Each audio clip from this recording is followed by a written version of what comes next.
वैवस्वत मनु के प्रपौत्र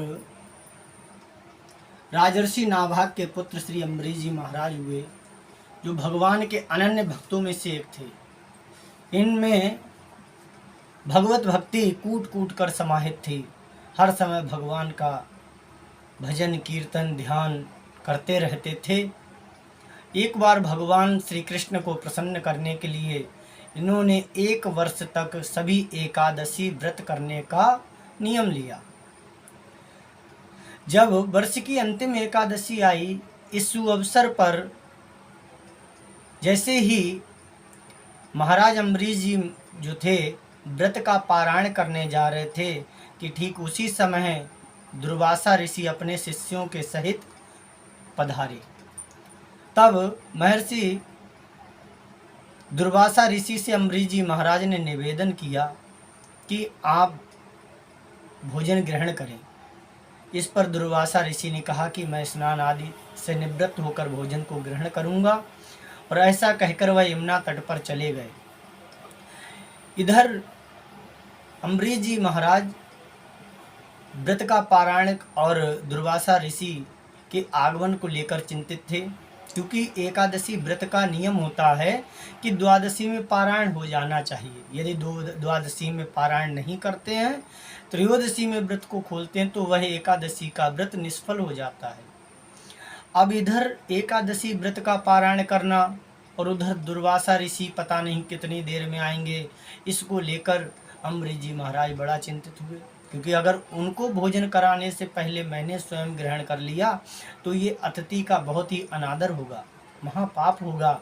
ऐसा सोच विचार करके उन्होंने ब्राह्मणों से इसका समाधान पूछा, तो ब्राह्मणों ने कहा आप भोजन ना ग्रहण करें, कोई बात नहीं, पर आप भगवान का चरणोदक लेकर के व्रत का पारायण कर सकते हैं। अम्बरीश जी महाराज ने वैसा ही किया, भगवान नारायण का चरणोदक लेकर ग्रहण कर लिया। क्योंकि द्वादशी की सिर्फ 1 घड़ी शेष थी, इसलिए ऐसा करना मजबूरी वश था। तो जब दुर्वासा ऋषि आए और अपने योग बल से देखा कि इन्होंने तो व्रत का पारायण कर लिया, बड़ा क्रोधित हुए कि मेरे अतिथि सत्कार आप भूल गए, आपने मेरे आने से पहले व्रत का पारायण कैसे कर लिया। इतना क्रोधित हुए कि अपनी एक जटा ऐसे करके सिर से उखाड़ कर के पृथ्वी पर पटकी, जिससे कृत्या नाम की राक्षसी, बहुत ही भयंकर राक्षसी उत्पन्न हुई, और उसको दुर्वासा ऋषि ने आदेश दिया कि इन्हें नष्ट कर दो। अम्बरीश जी महाराज को जैसे ही वह कृत्या नाम की राक्षसी अम्बरीश जी महाराज की ओर लपकी, ठीक उसी समय सुदर्शन चक्र ने उस कृत्या का जो है वध कर दिया, भस्म कर दिया। और दुर्वासा ऋषि के पीछे पीछे, भगवान की तो लीला थी। अब दुर्वासा ऋषि आगे आगे और सुदर्शन चक्र धीरे धीरे पीछे पीछे जा रहा। इस लोक में तो छोड़िए, अन्य देवों की कौन कहे, भगवान शिव ने और ब्रह्मा जी ने भी उनको शरण नहीं दी।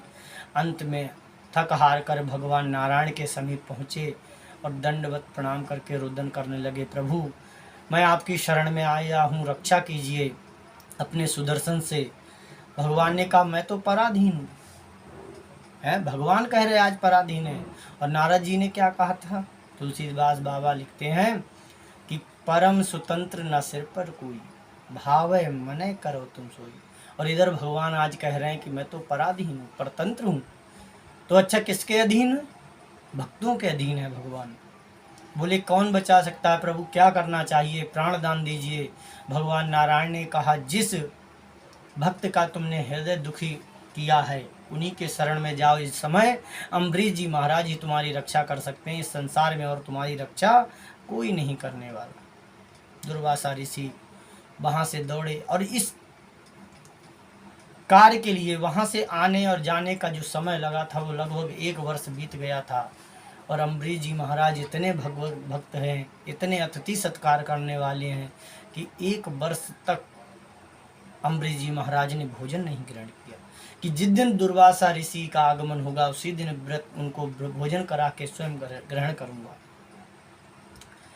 जब दुर्वासा ऋषि आए और अम्बरीश जी महाराज के चरण पकड़ लिए, तो अम्बरीश जी महाराज निवेदन करने लगे, हे भगवान ये अपराध ना करें मुझसे, ये अब वैसे ही मैं बहुत चिंतित हूँ, दुखित हूँ कि मैंने आपसे पहले पारायण किया।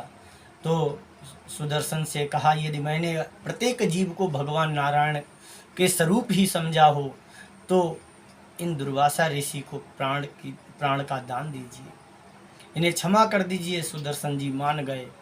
ऐसे हमारे श्री अम्बरीश जी महाराज हुए।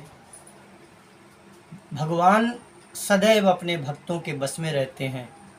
हमेशा यदि एक बार को भगवान से कुछ कहो, भगवान क्षमा दान कर सकते हैं, पर भगवान अपने भक्तों को कष्ट दे कोई, उसे क्षमा नहीं करते हैं।